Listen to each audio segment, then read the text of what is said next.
छात्रों, विषय ई 307 power system second में आज हम सेकंड चैप्टर का अध्ययन करेंगे। अभी तक पिछली जो 5 क्लासेस हुई है उसमें मैंने आपको पहला चैप्टर पूरा पढ़ा दिया था। ये ट्रांसमिशन एंड डिस्ट्रीब्यूशन से संबंधित था, जिसमें अलग अलग टाइप के ट्रांसमिशन सिस्टम्स थे, डीसी के और एसी सिस्टम। ट्रांसमिशन वोल्टेज कैसे सेलेक्ट करते हैं, एसी और डीसी ट्रांसमिशन के आपस में कंपैरिजन और basic power flow diagram of power system, ये सब हमने फर्स्ट चैप्टर में पढ़ा था। आज हम सेकंड चैप्टर्स का शुरू करते हैं। सेकंड चैप्टर है वो है ओवरहेड लाइन में जो मेटल्स यूज़ में आते हैं उनके संबंधित है। सिरोपरी लाइनें बोलते हैं। उस सिरोपरी लाइन में कौन कौन से पदार्थ काम में लिए जाते हैं। टोटल इसमें 6 पॉइंट्स हैं। पहला इसमें है लाइन सपोर्ट्स क्या रहते हैं, इनकी ज़रूरत क्या रहती है, कंस्ट्रक्शन और कुछ विशेष जानकारी इनके बारे में। दूसरा है कंडक्टर्स कौन कौन से रहते हैं, कौन कौन से मेटल इसमें काम में लेते हैं। कंडक्टर की साइज़ कैसे सेलेक्ट की जाती है और बिजली बोर्ड में जनरल क्या यूज्ड हैं, नियम कौन से यूज़ में लेते हैं इसको कैलकुलेट करने के लिए।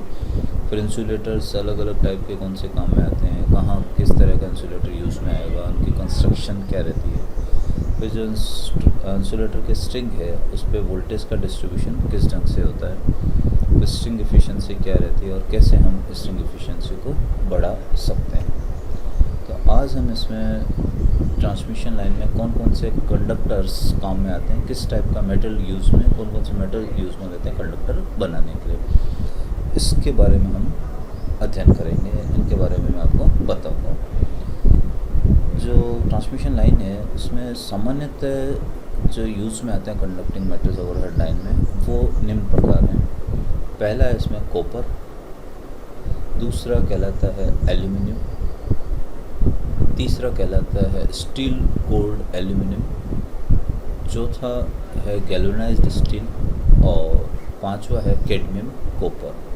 ये कॉमनली यूज्ड कंडक्टिंग मटेरियल्स हैं जो हम ट्रांसमिशन लाइन के कंडक्टर के लिए काम में लेते हैं। किसी भी टाइप का जो मेटल हमें काम में लेना है उनके बारे में जब आप सिलेक्शन करोगे तो इन बातों का आपको विशेष ध्यान रखना होता है। पहला है कॉस्ट, उसकी कीमत कितनी है, सस्ता है या महंगा। आपस में जब भी मेटेरियल के आपस में कॉस्ट के हिसाब से कंपैरिजन करनी होती है, तुलना करनी होती है। फिर जो हमें इसकी विद्युत और यांत्रिक गुण चाहिए, इलेक्ट्रिकल और मैकेनिकल प्रॉपर्टीज़, वो उसमें है या नहीं है, इन मेटल्स की क्या विद्युत गुण है और कौन से मैकेनिकल या यांत्रिकी गुण हैं।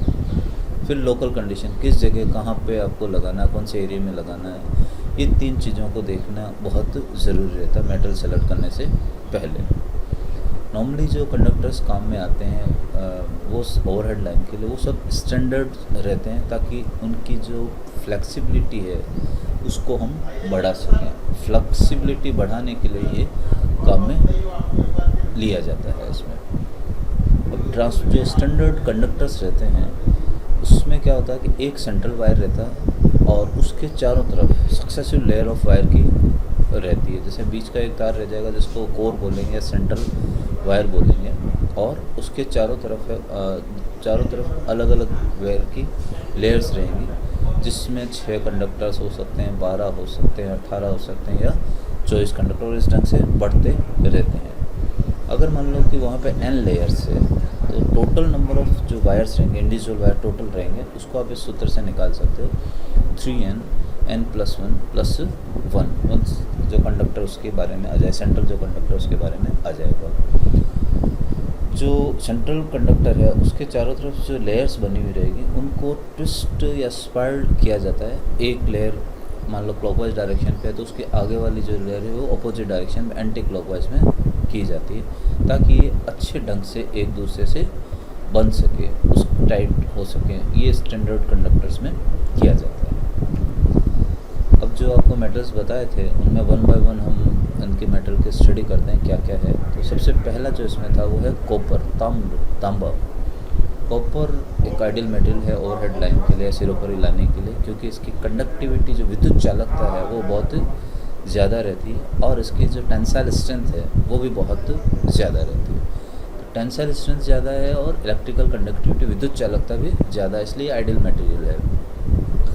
जो कॉपर है हमेशा हार्ड ड्राउन फॉर्म में काम में लिया जाता है। जो स्टैंडर्ड कंडक्टर काम में लेंगे वो हार्ड ड्राउन कॉपर काम में लेते हैं।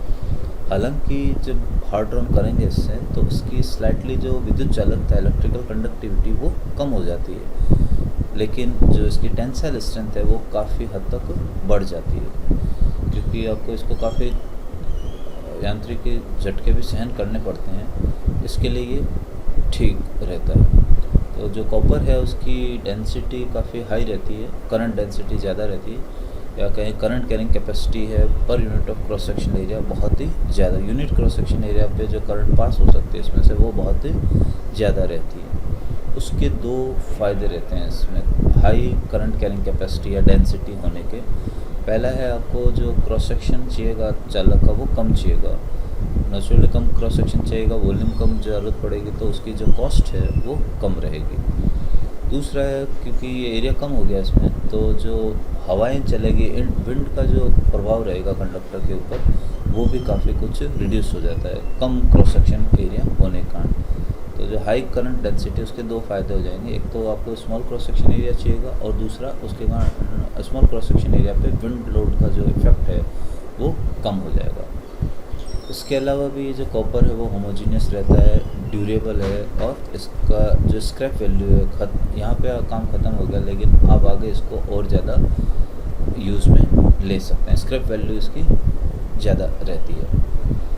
तो ये तो इन सब गुणों से आपको पता चल गया कि कॉपर एक आइडियल मटेरियल है ट्रांसमिशन और डिस्ट्रीब्यूशन में, जब भी पावर आपको ट्रांसमिट करनी होती है। जो मेन ड्रॉबैक है इसका वो ये है कि due to its higher cost, इसकी कीमत है वो बहुत ज़्यादा रहती है, महंगा बहुत रहता है और कम मात्रा में उपलब्ध रहता है। इसलिए इस पर्पज़ के लिए इसको बहुत ही कम हम काम में लेते हैं कॉपर को। हालांकि सभी गुण अच्छे हैं, लेकिन जो पहला ही फैक्टर है कॉस्ट वो उसमें बीच में आ जाता है। तो हाई कॉस्ट और नॉन अवेलेबिलिटी के कारण ये काफ़ी कम मात्रा में काम में लिया जाता है। अब जो ट्रेंड चल रहा है वो है कि कॉपर के स्थान पे हम एल्यूमिनियम को यूज़ में लेते हैं।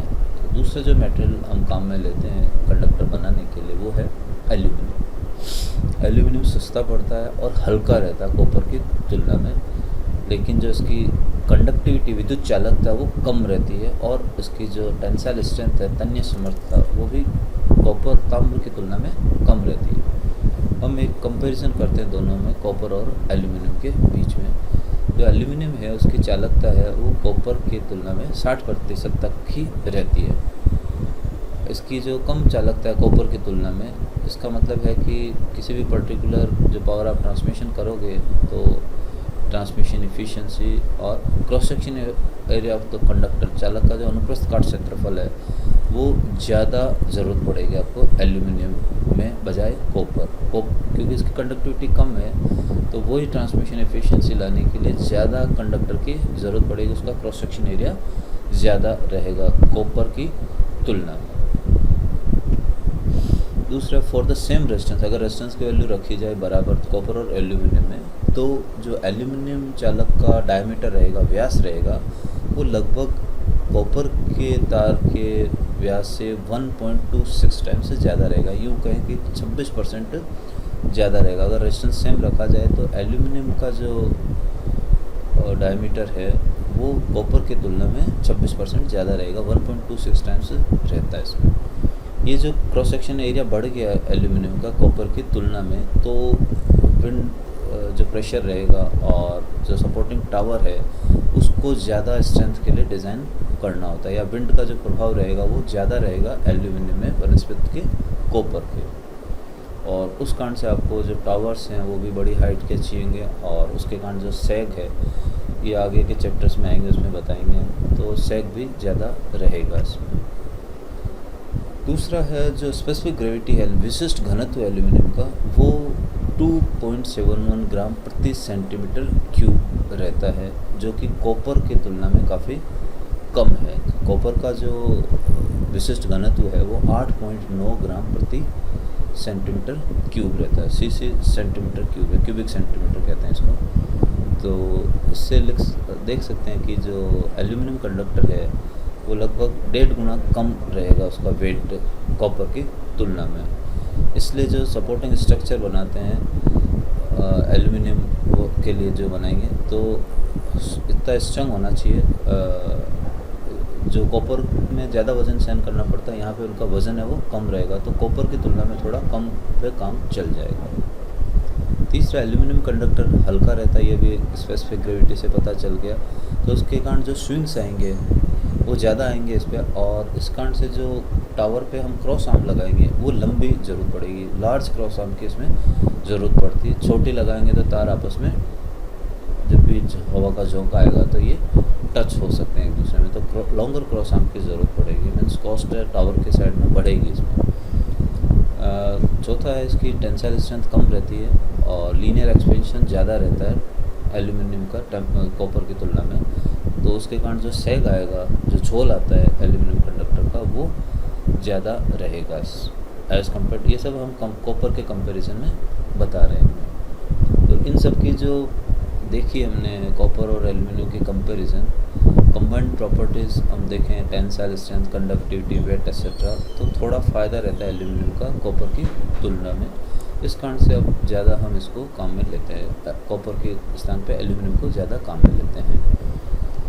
तो ये काफ़ी प्रॉफिट में रहता है। अगर लंबी जो ट्रांसमिशन लाइन है, लंबी दूरी की जो ट्रांसमिशन लाइन है, वहाँ ज़्यादा करंट या ज़्यादा पावर ट्रांसमिट करनी होती है, तो कंडक्टर साइज़ है वो बढ़ जाता है और कॉपर के कारण कॉस्ट बहुत ज़्यादा रह जाती है। तो यहाँ आप टोटल मिला के कॉस्ट है वो रिड्यूस कर सकते हैं बड़ी डिस्टेंस के लिए पर काम में। हालांकि इसकी जो मेन ड्रॉबैक है वो है कि इसकी स्ट्रेंथ जो है, टेंसाइल स्ट्रेंथ, वो कम रहती है कॉपर की तुलना में। तो टेंसाइल स्ट्रेंथ करने के लिए फिर थर्ड काम में लेते हैं इसमें मटेरियल, वो कहलाता है स्टील कोल्ड एल्यूमिनियम। एल्यूमिनियम के कंडक्टर रहेंगे, साइड में एक चित्र बता रखा है, उसमें बाहर जो 6 कंडक्टर्स दिखा रखे हैं वो एल्यूमिनियम के, और अंदर जो सेंट्रल का है वो स्टील की बनी रहती है। ये क्योंकि करंट मेजर पोर्शन में जैसे भी स्किन इफेक्ट आएगा, आउटर पोर्शन से फ्लो रहेगी, इसमें से नहीं रहती। इस जो कोर है उसका काम है इसकी मैकेनिकल स्ट्रेंथ या टेंसाइल स्ट्रेंथ वो इम्प्रूव करना।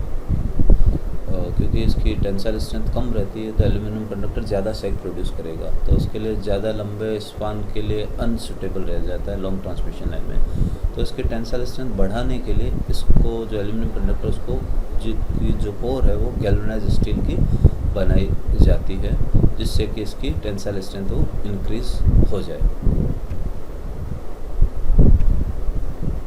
ये जो कंपोजिट कंडक्टर है इसको हम स्टील कोल्ड एल्यूमिनियम और ACSR बोलते हैं, एल्यूमिनियम कंडक्टर स्टील रेनिफोर्स्ड कहा जाता है इसको, ACSR कंडक्टर्स इसको बोला जाता है।